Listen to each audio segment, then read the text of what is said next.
తాకట్టులో ఉన్న బంగారాన్ని విడిపించి ఆ రోజున్న మార్కెట్ ధర కట్టి మిగిలిన డబ్బును మీకు అందిస్తుంది ఎస్వీఎస్ గోల్డ్.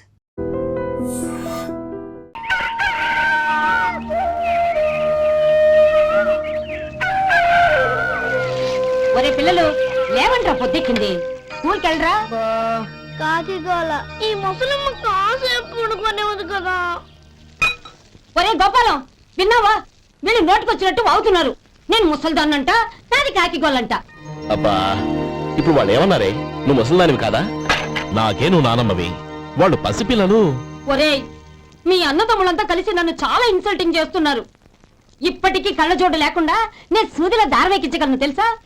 కానీ మనుషుల్ని గుర్తుపట్టలేదు. చూసావరా? నువ్వు ఊరుకోవే.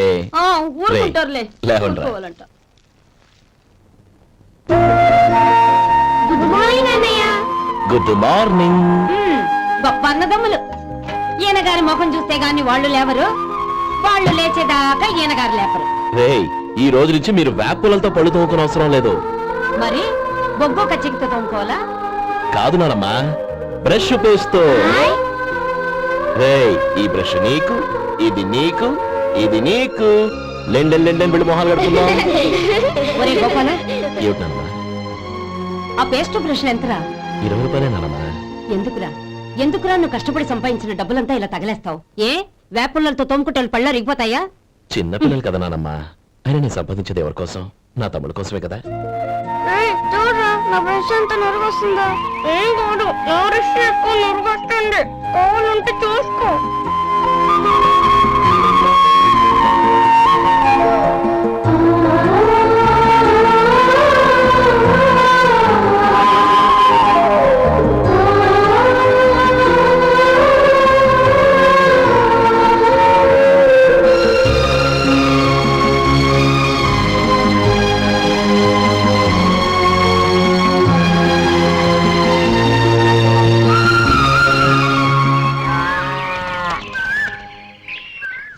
రే గోపాలం, బజార్కి వెళదాం. సాయంత్రం తొందరగా ఇంటికి వచ్చాయి.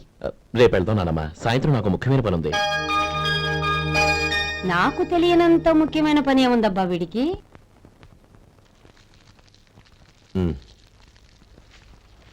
అరే చెప్పడం మర్చిపోయాను, ఇంట్లో బియ్యం నిండుకున్నాయిరా. ఈ పూటకున్నాయిగా, సాయంకాలం వచ్చేప్పుడు తెస్తాను. అలాగే.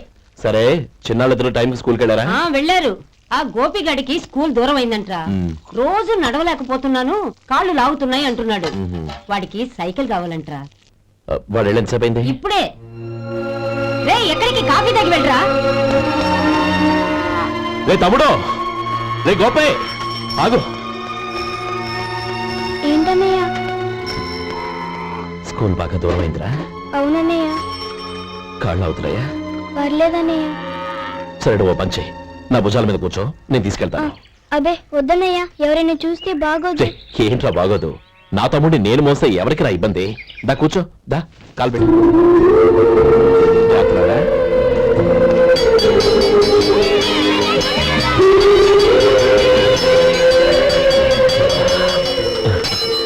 చూసావా, స్కూల్ కరెక్ట్ టైంకి వచ్చేసాం. అవును, థ్యాంక్స్ అన్నయ్య. తమ్ముడు, డబ్బు చేతికి అంతగానే సైకిల్ కొనిస్తానే. అలాగే అన్నయ్య. టాటా అన్నయ్య. టాటా.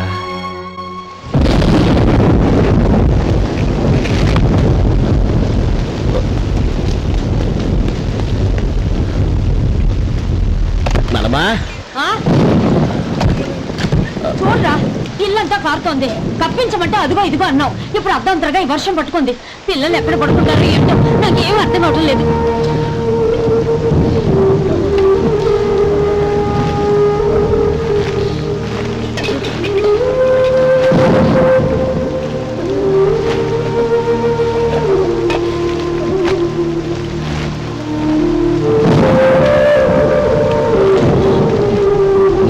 కింద తుడిచి పిల్లలకి పక్కై.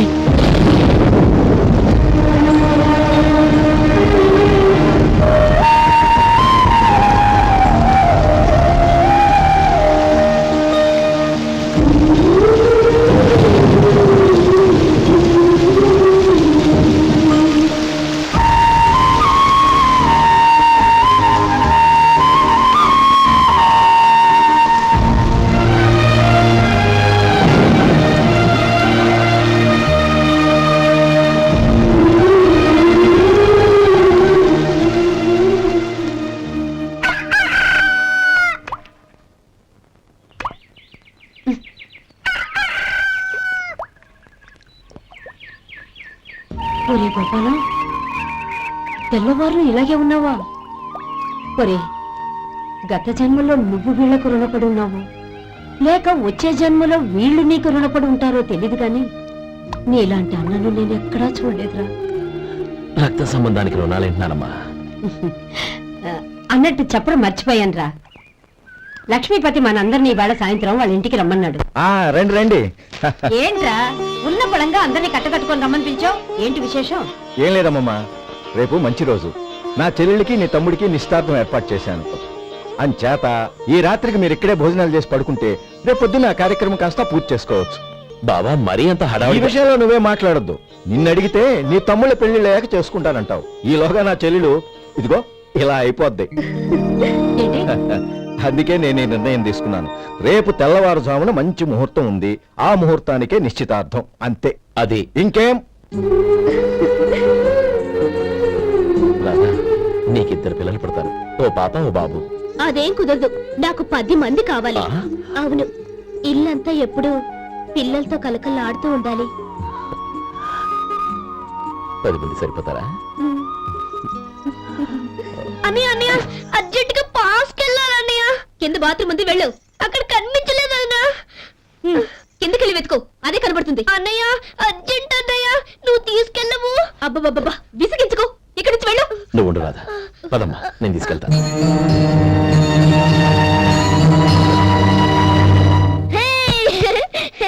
ఎంత మెత్తగా ఉందో, చాలా బాగుంది. భలే బాగుందన్నయ్య.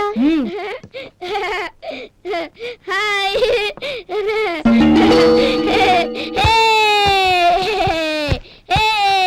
అయ్యో నా మంచం, నువ్వు వెక్కి తొక్కడానికి నా మంచం దొరికిందా? దిక్కెందుకి?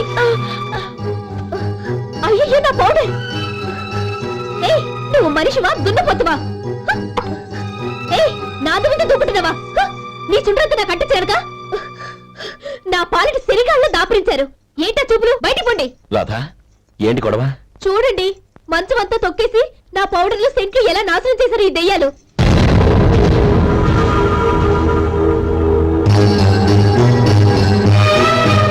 తమ్ముళ్ళు రండి, బయటికి వెళ్ళి ఆడుకుందరు గాని.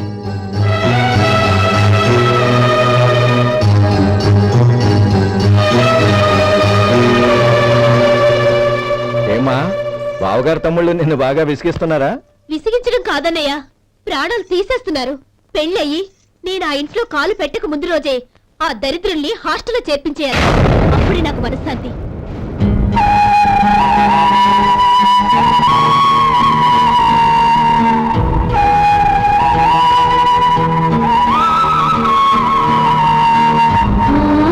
పెళ్ళయి నేను ఆ ఇంట్లో కాలు పెట్టక ముందు రోజే ఆ దరిద్రుల్ని హాస్టల్లో చేర్పించేయాలి. అప్పుడే నాకు మనశ్శాంతి.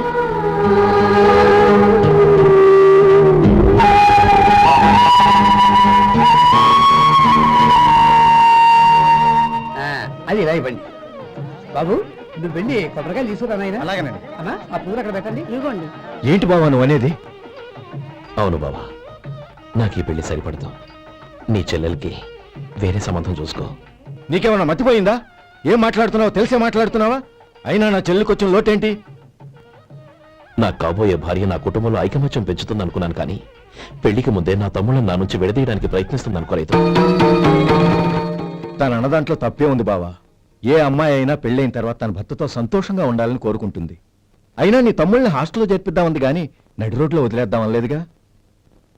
నా నుంచి వేరు చేయాలనే ఆలోచన వచ్చాక అది హాస్టల్ అయినా నడి రోడ్డైనా ఒకటే బావా. బావా, తొందరపడుతున్నావు. నీకేమీ లేకపోయినా నా చెల్లెల్ని ఇష్టపడిందని నువ్వు సుఖంగా బతకటం కోసం నేను ఎన్ని ఏర్పాట్లు చేశాను తెలుసా? 50 ఎకరాల పంట పొలాన్ని నీ పేరు రాసి రెడీగా ఉంచాను. ఈ ఇల్లు కూడా నా చెల్లెలి పేరు రాశాను. నా తమ్ముళ్ళని నా నుంచి దూరం చేసే ఏ ఆస్తి నాకు అక్కర్లేదు. బావా, ఊరందరినీ పిలిచాను, నిశ్చితార్థానికి ఏర్పాట్లు చేశాను. పెద్దలందరూ వచ్చి కూర్చున్నారు. ఇప్పుడు అర్ధంతరంగా నిశ్చితార్థం ఆగిపోతే నా చెల్లెల జీవితం ఏమైపోతుందో ఒక్కసారి ఆలోచించు. అందుకే బావా, నిశ్చితార్థానికి ముందే ఈ నిర్ణయం తీసుకున్నాను. దయచేసి నన్ను వదిలే. బావా, నా చెల్లెలు నీ పైన మోసుబడిందని నీకు మిల్లులో పనిచ్చి నెల నెలా జీతం ఇస్తున్నాను. మమ్మల్ని కాదని ఎలా బతకగలవో ఒక్కసారి ఆలోచించు. బావా, గడ్డి తిని పశువులు కూడా బతుకుతాయి, కానీ జీవించడానికి మమతానురాగాలు కావాలి. నేను జీవించడానికి ఇష్టపడతాను. బతకడానికి ఎన్నో మార్గాలున్నాయి. వస్తాను. గోపాలం, ఒక్క మాట గుర్తుంచుకో. ఏ తమ్ముళ్ళ కోసమైతే నువ్వు నా చెల్లిని వద్దనుకుంటున్నావో అదే తమ్ముళ్ళ జీవితాల్లోకి సంపాదన, పెళ్లి అనేవి రాగానే నిన్ను నిర్దాక్షిణ్యంగా నడి రోడ్డు మీద వదిలేసిపోతారు. అప్పుడు తెలుస్తుంది నీకు నా విలువ, నా చెల్లెలి విలువ. చూడు లక్ష్మీపతి, ఏ రోజైతే ఈ ప్రపంచమంతా ఉదయించే సూర్యుడి కోసం పడమటి వైపుకు తిరిగి ఎదురు చూస్తుందో ఆ రోజు నీ కోరిక నెరవేరుతుంది. ఓహో, అంత గొప్పవాళ్ళ నీ తమ్ముళ్ళు? గొప్పవాళ్ళు కాదు, సామాన్యులు. అందుకే నాకంత ధైర్యం.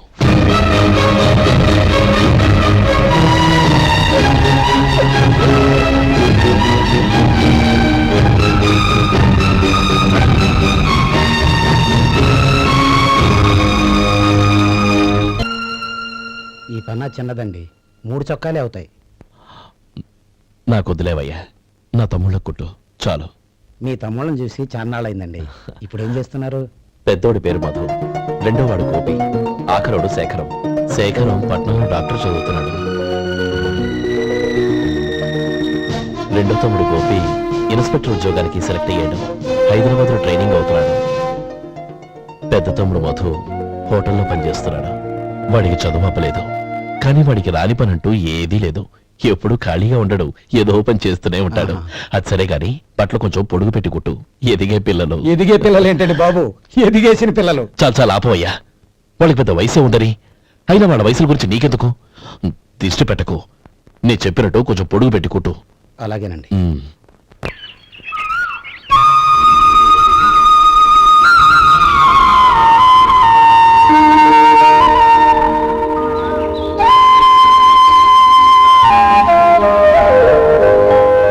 గణపతి, నిన్నేరా? పండక్కి నీ కూతురు అల్లుడు వచ్చారా? చెవిటి వెదవని చెవిటి వెదవ, వీడికి ఏమన్నా వినిపించి తావదు. నానమ్మా, ఆ వెళ్ళేది గణపతి కాదే, పెరుగమ్ముకునే మంగ. అవునా? నెత్తి మీద ఒక కొండెట్టుకొని చావచ్చు కదా. నువ్వు కళ్ళజోడు పెట్టుకోవచ్చుగా. ఏరా, కళ్ళజోడు పెట్టుకోకపోతే నాకు కనపడదు అనుకుంటున్నావా? ఆ. అంటే నాకు వయసు అయిపోయిందని దెప్పి పడుతున్నావన్నమాట. ఇందులో దెప్పడానికే ఉంది. నువ్వేమన్నా పడుచుదానివా? 30 ఏళ్ల కిందట నేను పడుతుందాన్ని. అదే అదే మరి చెప్పు. వదులు, నేను కూర్చోగలను. సరే సర్లే, నీతో నాకు గొడవెందుకు కానీ. తమ్ముళ్ళేరి?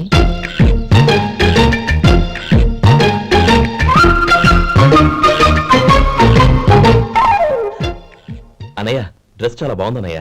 చచ్చా, ఏ బాగున్నాయిరా, మరీ పొడుగైపోయి. అక్కడికి పాపం ఆ టైలర్ చెప్తూనే ఉన్నాడు, నేనే వినిపించుకోలేదు. తప్పంతా నాదే. నువ్వు తప్పు చేయడం ఏంటన్నయ్య? అనయ్య, నువ్వు కళ్ళు మూసుకో. దేనికిరా? ముందు మూసుకో చెప్తాను.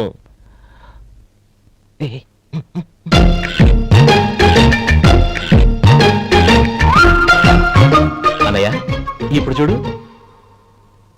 ఇది లేటెస్ట్ స్టైల్ అన్నయ్య. అవునన్నయ్య.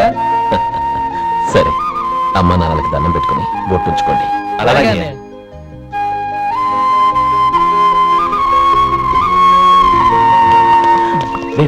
అటు చూడు నానమ్మ, ఓ ఆట పెడతాను. ఓకే. నానమ్మ, మా బట్టలు ఎలా ఉన్నాయి? పెద్దన్నయ్య కుట్టించాడు. ఏంట్రా, వాడికి ఏమన్నా మతిపోయిందా? ఇంత కుర్చగా కుట్టించాడేంటి? ఎదిగే పిల్లలకి కథ పొడుగు పెట్టి కుట్టించొచ్చుగా. ఏమైందిరా? ఇప్పుడు చూడు.